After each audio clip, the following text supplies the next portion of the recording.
Welcome to Minivan Explorer.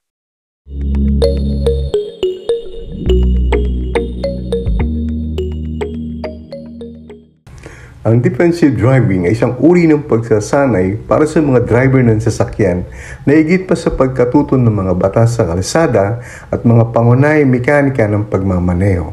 Ang layunin nito ay bawasan ang panganib ng banggaan sa pamamagitan ng pag-anticipate ng mga mapanganib na sitwasyon kahit na may hindi magagandang kondisyon o pagkakamali ng iba. Iwasan ang mga aksidente sa pamamagitan ng pag-aayos ng mga problemang maaaring maging delikado. Isaalang-alang ang 10 pangunahing defensive driving tips na ito. Defensive driving tip number 1. Alisin ang mga distraction.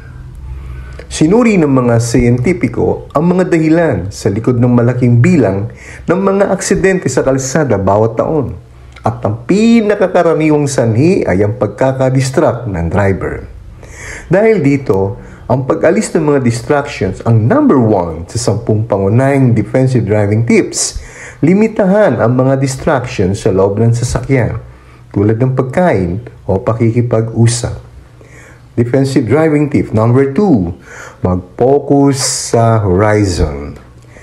Sa halip na itutok ang iyong mata sa sasakyan na nasa harap mo, ituon ang mata sa horizon habang minamasdan ng trapiko sa unahan. Makikita mo ang anumang aktibidad na maaaring magdulot ng aksidente at magkakaroon ka ng sapat na oras upang umangkop. Defensive driving tip number 3. Manatili sa iisang lane hanggat maaari. Maraming aksidente ang nangyayari kapag biglang nagpalit ng lane ang isang tao at nasagasaan sa likod. Pumili ng lane at manatili rito hanggat maaari. Defensive driving tip number 4. Magmasid sa mga nagpapalit ng lane. Kung hindi ikaw ang nagpapalit ng lane, kailangan magmasid sa mga naglalakbay na nagpapalit ng lane.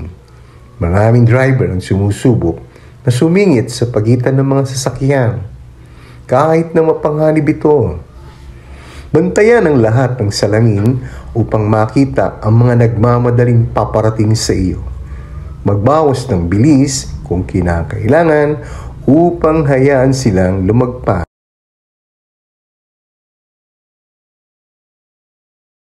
Defensive driving tip number 5, bantayan ang mga blind spot. Bagaman ang ilan ay hindi nagmamadali magpalit-palit ng lane, ang iba naman ay basta-basta lumilipat nang hindi sinusuri ang kanilang blind spot.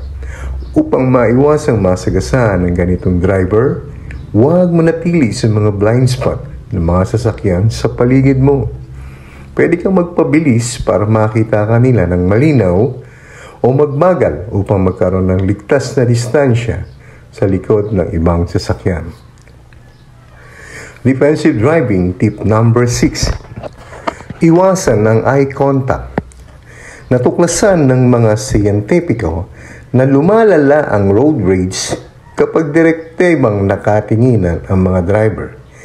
Karamihan sa mga taong may road rage ay naghahanap ng dahilan upang galitin ng iba. Iwasan ang eye contact sa mga ganitong driver at magpatuloy sa pagmamaneho ng walang pagbabago.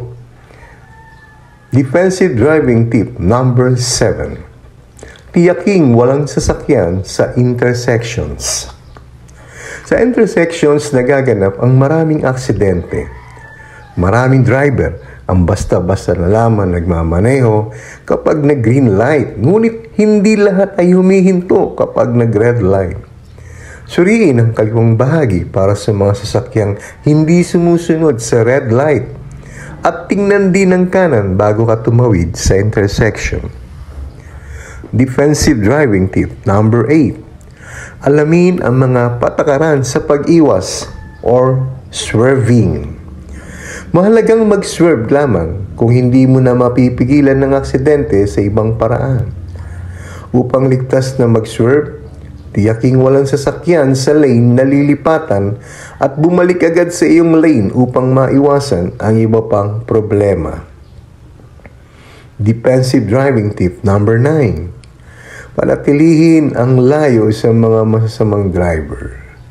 Kung napansin mong may nagpapakita ng hindi maganda sa pagmamaneho, panatilihin ang layo. Maaari kang magpalit ng lane at bumagal upang hayaan silang lumampas para hindi ka nila ma-rear end. Kung kailangan mong lumampas sa masamang driver, siguraduhin may sapat na distansya sa pagitan ninyo. Defensive driving tip number 10. Huwag mag-tailgate.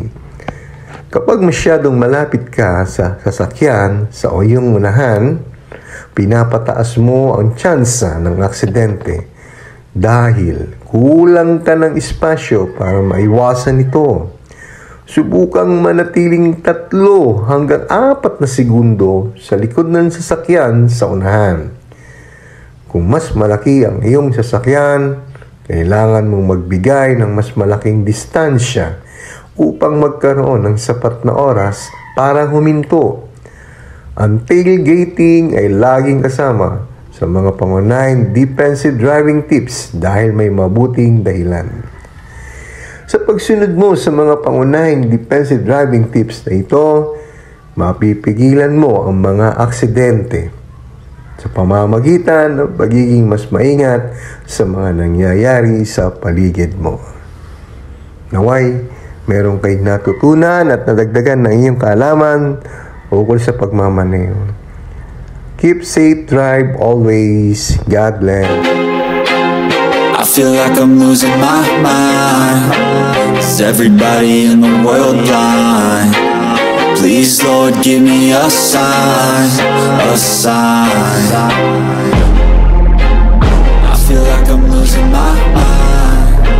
Is everybody in the world blind? Please, Lord, give me a sign, a sign. I wanna be the greatest. Everybody on the fake shit. I look around and feel like everybody is the fakest. I make this every day and I'm impatient, hoping one day I blow up from the basement. Statement, the top is so vacant. I don't hear shit that I think is amazing. Waiting for my day when I'm playing sold out shows for 1,000 faces. Hey,